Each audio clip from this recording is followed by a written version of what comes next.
Acordei querendo fazer uma bostinha no cabelo. Olha isso, gente. Vocês não vão acreditar que é isso aqui. Eu não vou nem falar que senão eu passo vergonha.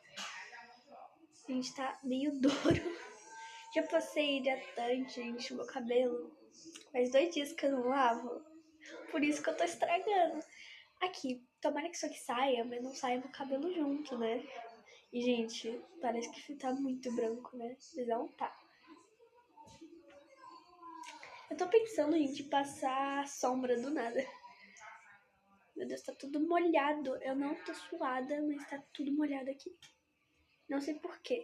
Ah, deve ser pelo creme, os produtos que eu passei. Gente, tá da pod aqui. Eu fiz, Senhor Jesus Cristo, misericórdia.